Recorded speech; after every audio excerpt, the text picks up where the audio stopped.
Assalamualaikum warahmatullahi wabarakatuh.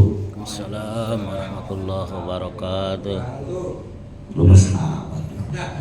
Belum sarapan kali ya? Ke pasar Keranji beli lemper. Cakep. Yang datang ngaji masih pada lapar. Kayaknya masih dikeluarin. Ada di luar. Beli tepung kanji sambil beli daun katuk. Cakep. Yang datang ngaji pada ngantuk. Itu pas saya. Iya. Dia sengaja aja biar pada segar itu. Ulangnya salamnya ya. Assalamualaikum warahmatullahi wabarakatuh.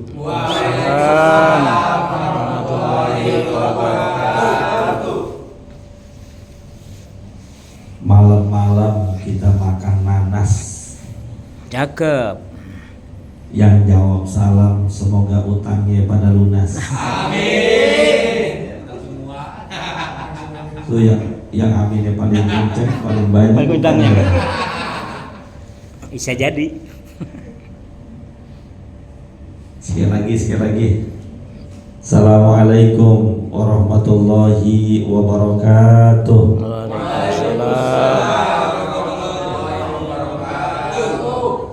Makan kue talam di pinggir telaga.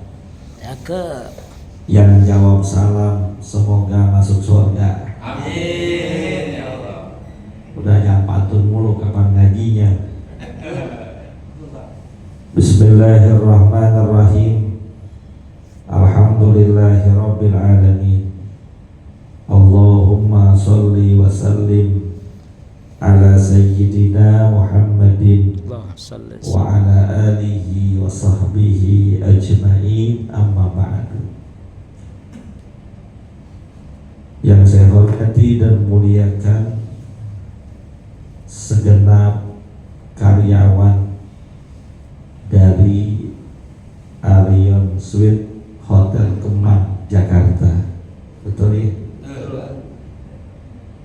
Mudah-mudahan semua kita yang hadir ataupun yang tidak hadir senantiasa diberikan keberkahan oleh Allah Subhanahu wa ta'ala. Amin.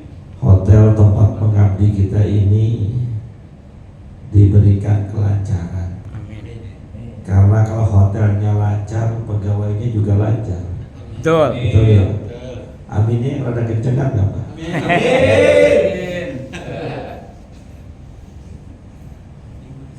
Alhamdulillah malam hari ini kita sudah menjadi bagian dari kebaikan-kebaikan yang diridhoi oleh Allah Subhanahu wa ta'ala. Kebaikan pertama, tadi kita sudah sama-sama baca Yasin. Dan saya lihat yang baca Yasin sambil buka HP. Saya nggak tahu yang dibuka itu aplikasi Al-Quran apa aplikasi judi slot. Ya, alhamdulillah. Ini yang saya bilang pertama, keuntungan pertama. Kenapa? Biasanya HP kita malam-malam gini dibuka untuk media sosial, entah WhatsApp, Instagram, TikTok, Facebook udah nggak main kali ya, udah ketinggalan. Tapi alhamdulillah malam hari ini HP kita gunakan untuk membuka aplikasi Al-Quran yang mungkin sudah lama kita nggak buka-buka. Pak, jujur anda saya, lebih banyak kita buka aplikasi Quran apa aplikasi media sosial, Pak? Jujur aja dah. Bu, belum ibu-ibu belum nih. Masih sekolah? Iya. Magang berarti. Ya, training. HP kita lebih banyak untuk buka Instagram apa Al-Quran. Jujur aja gak apa-apa. Instagramnya. Maka alhamdulillah kurang lebih 30 menit tadi HP kita dipakai buat kebaikan.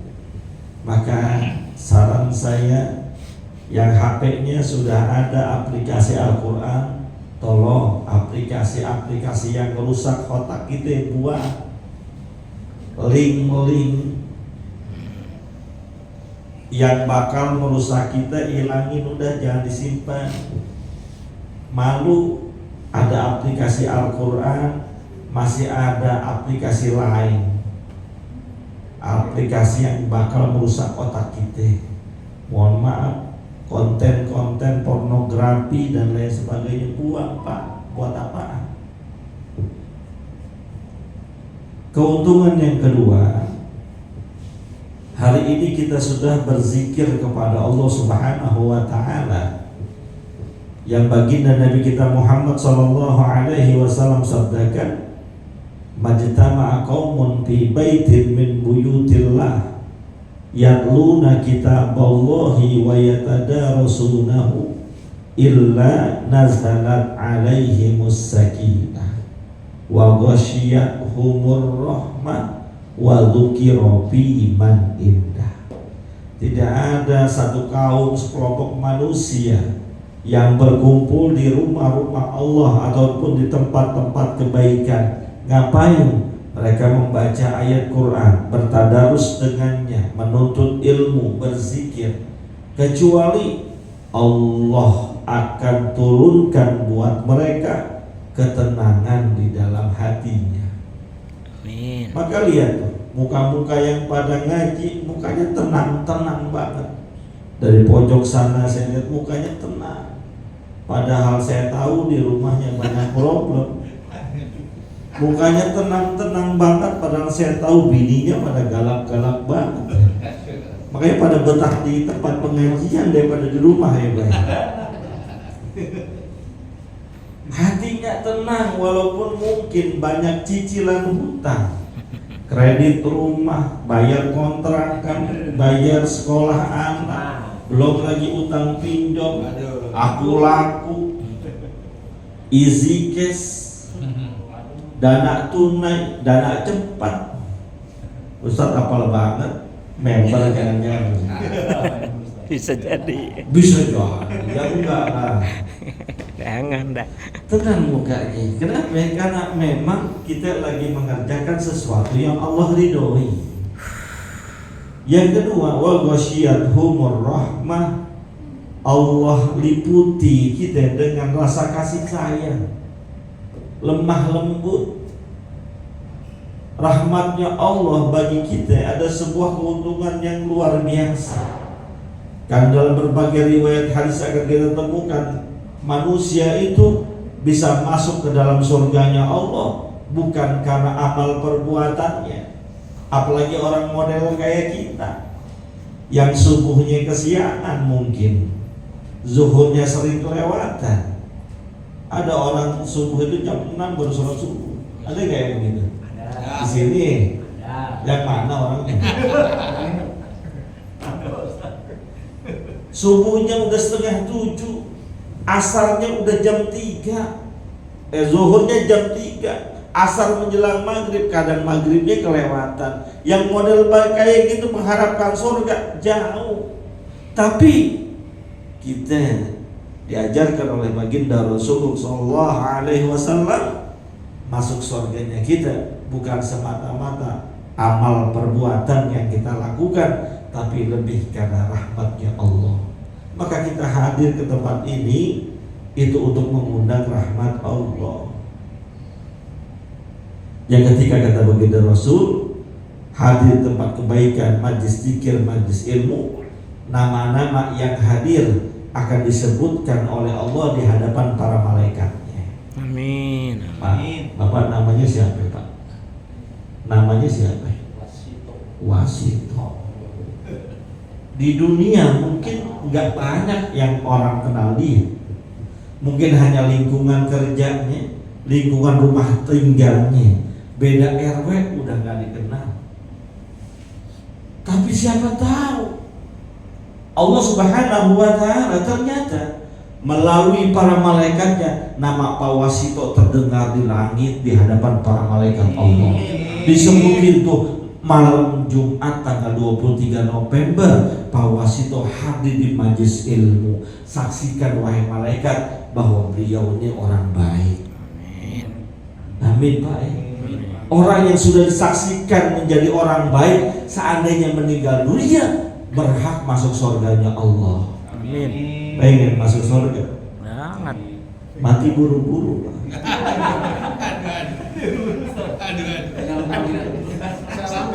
Tinggal nunggu panggilan.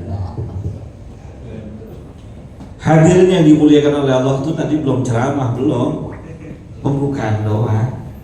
Makanya saya mau nanya dulu kesepakatan kita sampai jam berapa ini pengajian? Jam 12. Jam 12. Wah, pulang. Kalau jam 12 berarti masih ada waktu 5 jam. Saya sih siap aja. Bapak siap gak dengerin? Pak, fair-fairan aja sama saya. Kita mau sampai jam berapa di kajiannya? Mbak, Biasanya sampai jam setengah jam tuh jam. Jam 8 ya? Oke. Selesai nggak selesai jam 8 tutup. Hadirin yang dimuliakan oleh Allah Subhanahu wa Ta'ala, ada sebuah hadis yang diriwayatkan oleh Imam Hakim bahwa suatu ketika malaikat Jibril datang kepada baginda Rasulullah Shallallahu Alaihi Wasallam. Malaikat Jibril memberikan 5 nasihat kepada Nabi kita. Tentunya nasihat ini juga buat kita. 5 nasihat, 1 nasihat 1 jam, berarti pas kita ngajinya 5 jam.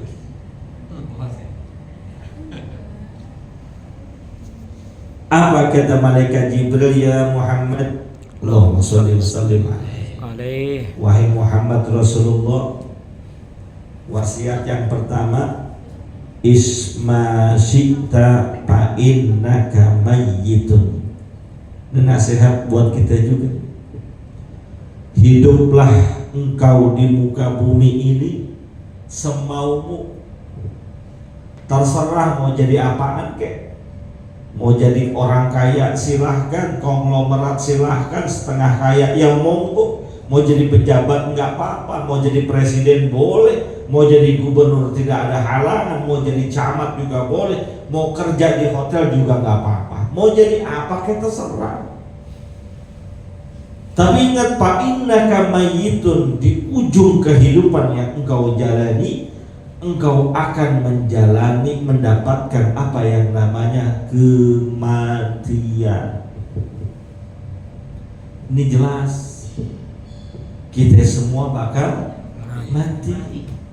Makanya dari Sulaiman kan bikin nyanyian, orang kaya mati, orang miskin, raja-raja, rakyat jelata, yang ngaji, Pak Ustad, lu semangat banget bilang mati.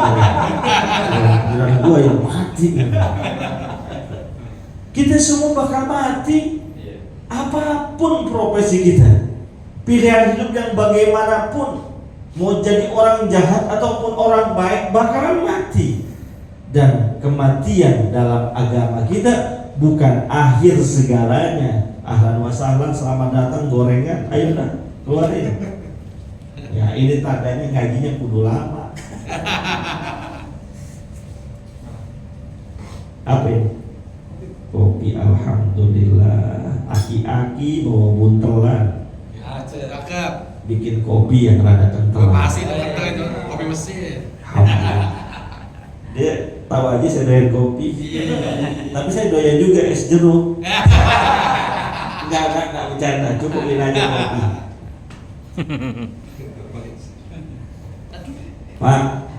Pak, kita bakalan mati. Mau belagu apa kek? Mau jadi orang benar ataupun orang jahat, orang setengah benar, orang campur aduk, mau jadi pejabat, mau jadi orang kaya, bakalan mati. Dan kematian dalam persepsi agama bukan akhir segalanya, tapi justru awal dari segalanya. Makanya Sayyidina Utsman bin Affan radhiyallahu taala anhu kalau setiap lewat kuburan, beliau pasti nangis. Ditanya oleh orang yang menemaninya, kenapa engkau nangis wahai Sayyidina Utsman? Kata beliau, karena saya teringat ucapan baginda Rasulullah sallallahu alaihi wasallam yang namanya kuburan itu huwa akhiru manzilin min manazilid dunya wa awwalu manzilin min manazilil akhirah. Ketika orang semua meninggal dunia masuk ke dalam lubang kuburnya, itu adalah tempat terakhir dia tinggal di muka bumi.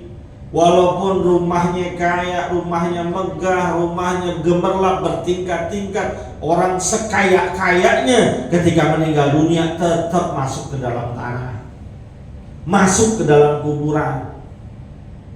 Dan itu adalah akhir tempat tinggal kita di dunia. Tapi di saat yang bersamaan, yang namanya kematian, yang namanya kuburan adalah awal tempat kita menuju akhirat. Serem Pak kalau udah bicara mati. Makanya kita diajarkan, kita diperintahkan oleh baginda Rasul sallallahu alaihi wasallam sering-sering bertakziah, sering-sering nengokin orang sakit, sering-sering hadir ke pekuburan. Kenapa? Biar kita ingat mati. Serem Pak. Sekaya-kayanya kita, tempat tinggal terakhir kita 2x1, 2 meter kali 1, udah. Setelah kita dimasukkan ke dalamnya, ditutup dengan ari-ari, ditimbun dengan tanah, seram. Dan kematian itu adalah proses awal menuju akhirat. Karena setelah kita masuk ke dalam lubang kubur, turun 2 malaikat yang bakal interogasi kita, nanya-nanya kita. Mending kayak wawancara kerja, bukan nanyanya kayak polisi lagi nilang. Pernah ada ketilang di sini? Pernah? Nyogok kagak? Ditanya-tanya, SIM mana SIM? SIM mana SIM? STNK? STNK ada, SIM ada, dilihat, coba nyalain lampu sennya, lampu sen nyala, coba tanya injek lampu remnya, semua dipretelin gitu, dicari kesalahannya. Persis mereka tanya, man rabbuka, wa ma imamuka, wa ma kiblatuka, wa man ikhwanuka. Kita ditanya siapa Tuhanmu. Kalau sekarang ditanya oleh Allah siapa Tuhanmu, jawaban ditanya oleh manusia, sekarang ditanya man rabbuka, siapa Tuhanmu, kita bisa jawab Tuhan kita adalah Allah. Tapi nanti di alam kubur yang jawab bukan mulut, yang jawab amal. Gak bakal bisa kita menjawab Allah Tuhanku kalau seandainya panggilan Allah kita cuek aja. Azan berkumandang subuh kita narik selimut, zuhur, asar, maghrib, isya Allah panggil kita nggak pernah menghadirinya, nggak pernah nengok, nggak pernah menjumpainya, nggak bakal bisa jawab. Kalau pertanyaan malaikat di alam kubur kita nggak bisa jawab. Kata baginda Rasul sallallahu alaihi wasallam, wa man lam yanji, siapa yang nggak selamat di kuburnya, fama ba'dahu asyad, maka proses setelahnya jauh lebih sulit, jauh lebih memberatkan. Pak, bakal mati. Jadi jangan belagu-lagu dah. Lagu jatuh. Cedera. Hidup yang normal-normal aja. Ahlan wa sahlan, tambah air putih. Air bening apa air putih? Air bening. Cuma ada warnanya. Komplit amat itu namanya. Iya, kalau bisa dimakan, Pak. Boleh dimakan? Boleh. Jantan kali ya, masa sekarang. Insya Allah. Hidup jangan belagu-lagu, karena konsep hidup dalam agama kita dalam surat Az-Zariyat Allah Subhanahu wa ta'ala firmankan, wa ma khalaqtul jinna wal insa illa liya'budun. Tidaklah aku ciptakan jin dan manusia di muka bumi ini kecuali untuk beribadah kepadaku. Maka kita terlahir ke dunia untuk mengabdi kepada Allah, untuk taat kepada Allah, untuk beribadah kepada Allah. Seandainya pun kita kerja, maka kerjaan kita itu harus berniat ibadah. Seandainya kita berusaha, pengusaha itu pun harus niat karena Allah Subhanahu wa ta'ala, diniatkan untuk ibadah. jangan diniatkan untuk yang lain. Jangan diniatkan untuk memperkaya diri, karena orang yang niatnya untuk memperkaya diri akan menghalalkan segala cara. Tapi kalau niatnya ibadah, yang dicari halal-halal aja. Penting Pak. Orang zaman sekarang mohon maaf kadang sama halal haram tuh gak peduli. Padahal halal haram adalah sesuatu yang mutlak buat kita.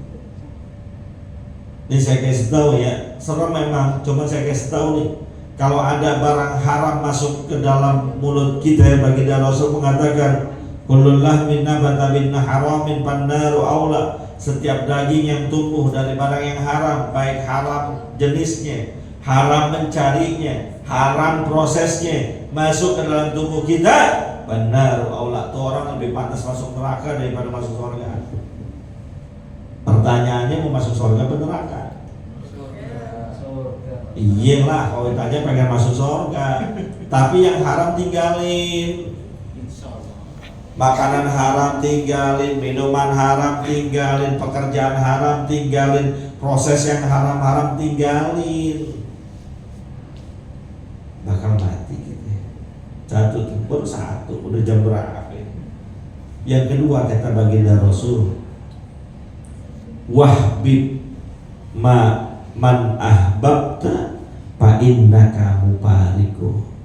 Cintailah, sayangilah apa yang engkau cintai dan sayangi. Tapi ingat, yang kau cintai saat ini, yang kau sayangi saat ini akan berpisah denganmu, baik engkau yang meninggalkan atau dia yang meninggalkan. Cinta istri wajib, cinta anak harus. Silahkan cintai kekasihmu, silahkan cintai pasanganmu, bahkan silahkan cintai pekerjaanmu, silahkan cintai harta kekayaanmu, senangi mobilmu. Orang kan ada yang hobi itu dengan kendaraan mobil mewah yang harganya ratusan juta bahkan miliaran. Hobi dengan motor mewah, motor megah, silahkan. Tapi ingat, itu yang kalian cintai, kalian akan berpisah dengannya. Perpisahan bisa perpisahan karena kematian atau karena yang lain sebabnya. Cinta sama harta, itu harta kalau kita meninggal kita gak bawa. Cinta sama harta, itu harta bisa hilang. Senang sama mobil mewah, senang sama motor mewah, tuh motor, tuh mobil juga bakalan hilang. Kalaupun seandainya nggak hilang, ketika meninggal dunia, tuh mobil, tuh rumah nggak bakalan kita bawa. Coba lihat orang meninggal, apa sih yang dibawa? Cuma kain kapan doang. Sekaya-kayanya dia, kain kapan. Seandainya pun dimasukkan ke dalam peti, ya petinya nggak seberapa harganya. Walaupun saya tahu ada peti mati harganya 700 juta bahkan sampai miliar, tetap cuma segitu doang. Kekayaannya bisa lebih dari itu, nggak dibawa. Bapak punya tabungan seandainya di rumah masing-masing, di rekening masing-masing ratusan juta bahkan miliaran, meninggal bapak, itu bukan jadi milik bapak, tapi milik ahli waris. Bapak nggak bawa apa-apa.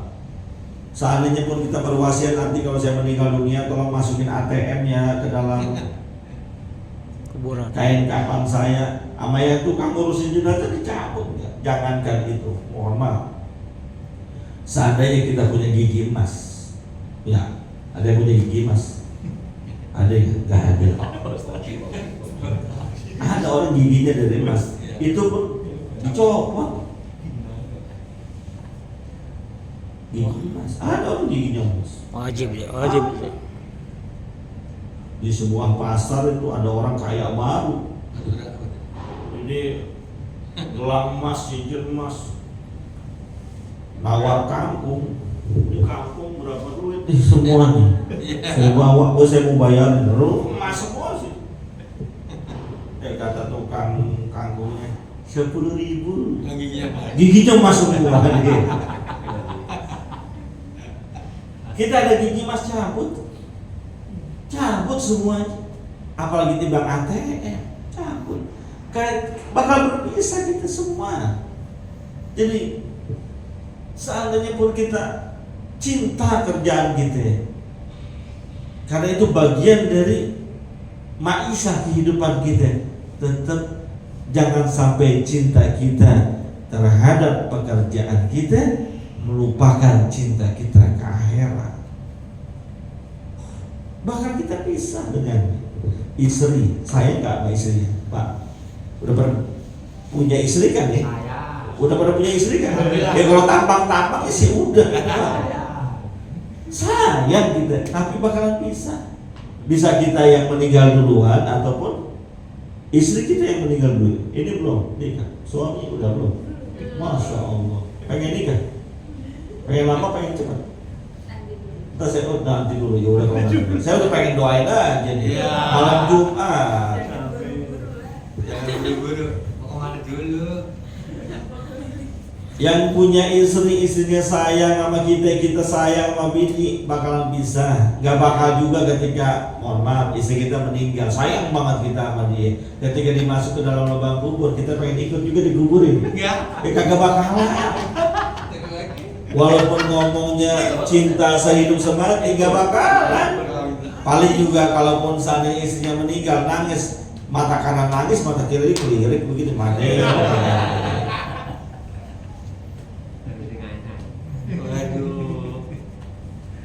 Cinta sama anak memang wajib, tapi kita bakal berpisah dengan anak kita. Maksudnya apa? Kecintaan kita terhadap makhluk Allah, kecintaan kita terhadap harta benda, jangan memalingkan kita dari cinta kepada Allah Subhanahu wa Ta'ala.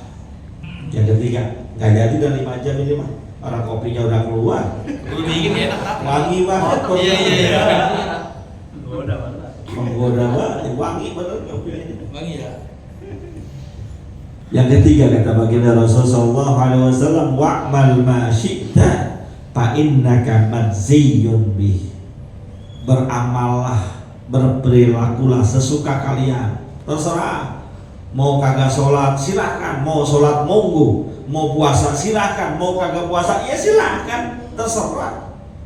Mau jadi orang baik silahkan, mau jadi orang bejat juga silahkan. Berperilakulah semau kalian. Tapi ingat, fa innaka madziyun bih. Kalian bakal dibalas dengan apa yang telah dilakukan di dunia. Karena dalam penutup surat Al-Zalzalah, Allah Subhanahu wa Ta'ala nyatakan, "Faman ya'mal mithqala dzarratin khairan yarah, wa man ya'mal mithqala dzarratin syarran." Siapa orang yang beramal kebaikan walaupun cuma sedikit, walaupun cuma nuangin kopi buat Pak Ustadz, kebaikan bukan? Ya habis dia nuangin dia nggak ikut ngaji, ya kan? Maka itu tetap akan dinilai oleh Allah Subhanahu wa Ta'ala, pahalanya akan terpampang, kita bisa lihat. Itu baru segitu doang. Apalagi yang kerjaannya besar. Tadi habis maghrib udah sholat maghrib, habis sholat maghrib hadir di tempat kajian ilmu. Kan lama ini, bener gak? Pegel gak ngaji? Pegel gak? Enakan ngaji apa enakan nonton konser Coldplay? Ngaji saya. Alhamdulillah. Saya nggak suka tapi Enakan ngaji Pak Ustadz, Coldplay tiketnya mahal. Paling murah 750.000. Ini gratis.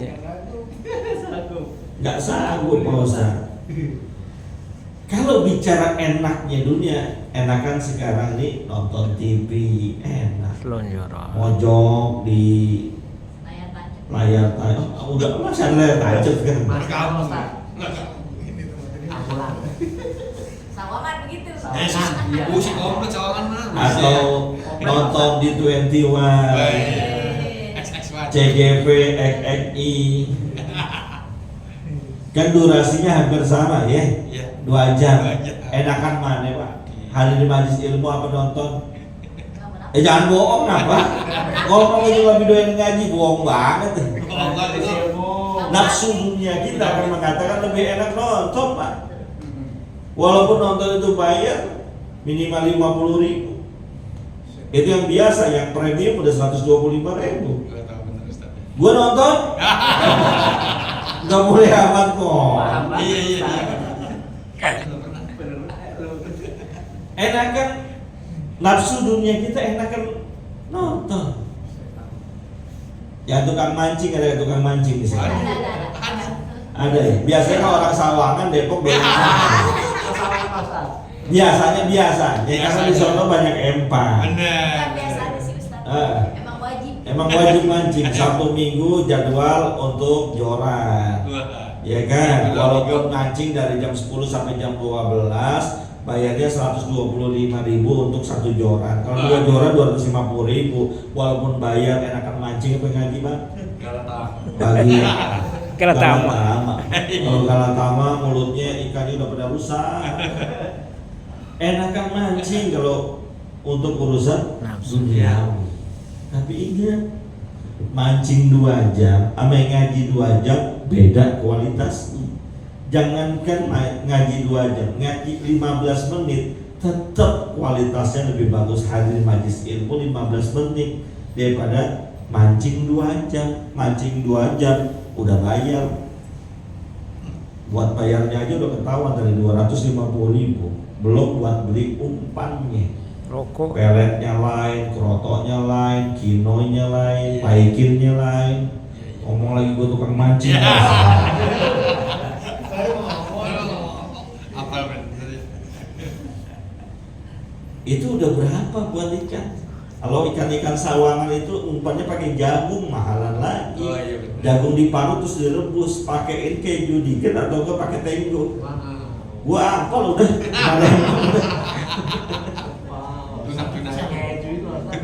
Itu baru sampai segitu dong. Belum ketika mancing, mohon maaf, jarang banget orang mancing nih. Astagfirullahaladzim, udah dapet cuman kita Allahu Akbar, jarang. Betul ya? Biasanya apa yang ngomongnya? Oh, kualitasnya beda, waktunya boleh sama, maka silahkan belagu apa kayak ngerjain apa kita bakal dihitung oleh Allah, bakal dibalas apa yang kita lakukan oleh Allah Subhanahu wa Ta'ala. Udah 3. Emang saya sampai jam 8 katanya. Tadi bapak ini bisik-bisik. Begitu katanya. Rumahnya paling jauh. Ustaz. Di mana rumahnya? Sana Cikeas. Waduh. Doa. SBY. Jawa Sawangan sih. Doa Cibubur ya? Cikeas jauh Cikeas. Enggak Dalam langsung Sunabi dong Pak. Harusnya bareng saya itu, Pak. Kalau naik mobil keluar tol Cibubur betul ya. Terus nanti sebelah kanan ada Haji ada Sate Marangi Haji Yeti itu. Iya di pinggir tol nih Mas. Pasti apa lo Bisa aja dah. Sebelahnya lagi ada Soto Bu Haji. Ya gua apal dah dari situ dah. Kalau Pak Wasit itu apanya tadi? Apa itu? Apanya patah tulang. Yang keempat kata baginda Rasul Sallallahu Alaihi Wasallam. Nanti kalau ada yang mau nanya silahkan ya. Kita kan lagi santai-santai. Buka. Syaraful mu'min qiyamuhu billail. Kemuliaan seorang mukmin itu ditunjukkan dari seringnya dia Salat. bangun di waktu malam. Ini malam pada bangun kan di tengah malam? Ngapain? Ngurus bayi. Nah, itu masalahnya. Yang satu ngurus bayi. Nah, ada yang bangun tengah malam ngurus bayi, ada numpang kencing, ada nyolek bini, Ada. main gaple, Ada. nongkrong di pos ronda, ada yang begitu. Tapi qiyamuhu billail kata baginda Rasul bukan itu, tapi bertahajud, bermunajat, mengadu kepada Allah walaupun cuma 2 rakaat. Baginda Rasul Shallallahu Alaihi Wasallam itu adalah orang yang senantiasa hampir tidak pernah meninggalkan tahajudnya di waktu malam. Bahkan saking seringnya, saking lamanya beliau sholat, dikatakan betisnya pada bengkak. Orang sini juga banyak yang betisnya bengkak. Cuman kan sebabnya main lain-lain ya. Ada yang karena main bola, ada yang karena asam urat. Jatuh deh. Ayo dah. Wa minal laili fatahajjat bihi nafilatan lak asa ayyab'atsaka rabbuka maqaman mahmuda. Allah yang jamin orang yang bangun di tengah malam bertahajud, bermunajat, berdoa, memohon kepada Allah, walaupun mungkin cuma 2 rakaat yang dilakukan sholatnya, akan Allah bangunkan, buatkan, spesialkan buat dia makom yang terpuji, tempat kedudukan yang mulia. Banyak orang, mohon maaf, yang saat ini menjabat di dunia, bisa boleh jadi bukan karena kepintarannya, bukan karena kecerdasannya, tapi karena sering tahajudnya. Itu di dunia. Tapi yang lebih lagi, banyak orang yang nanti makomnya, derajatnya di akhirat ditinggikan oleh Allah, bukan karena sedekahnya, bukan karena rajin puasanya, tapi malamnya dia bertahajud walaupun cuma 2 rakaat. Ayo dong. Masa nonton bola final Liga Champion 2 jam lebih bisa, Kuat. tapi dua rakaat nggak sanggup. Mana bang? Oh dipanggil, oke. Dan yang terakhir, kata baginda Rasul sallallahu alaihi wasallam, wa izzuhu istighna'uhu 'anil nas. Kewibawaannya, kemuliaannya terpancar apabila dia sudah merasa cukup daripada meminta-minta, memohon-mohon kepada manusia. Kita punya Allah yang ngasih makan kita, Allah, walaupun mungkin jalurnya melalui pekerjaan kita, melalui bos kita, melalui atasan kita, tapi tetap iyyaka na'budu wa iyyaka nasta'in. Maka konsep tauhid la ilaha illallah, tiada Tuhan selain Allah, diantaranya la raziqa illallah, tidak ada yang memberikan rezeki kepada kita kecuali Allah Subhanahu wa ta'ala. Maka mintanya kepada Allah, jangan menggantungkan nasib kita kepada manusia, jangan menggantungkan kehidupan kita kepada manusia. Tanggung, karena sekaya-kayanya manusia dia bakalan bangkrut, sehebat-hebatnya manusia dia bakalan lemah. Tapi kalau menggantungkan hidupnya kepada Allah, menggantungkan nasibnya, rezekinya kepada Allah, Allah maha gagah, Allah maha perkasa, maha pemberi rezeki, maha pembuat segala-galanya. Udah ya? Oh, udah. Emang begitu kalau ngaji beda. Kalau lagi nonton dangdutan, kalau kata artisnya, bapak-bapak udah ya, lanjut. Begitu kalau nonton dangdutan. Saweran belum habis. Coba mau ngaji, bapak-bapak udah ya. Ini kaki udah kesemutan. Yang udah tiga kali ganti posisi saya. Ini saja yang dapat saya sampaikan, mudah-mudahan ada manfaatnya. Mungkin sebelum kita tutup, kalau ada yang mau bertanya silakan.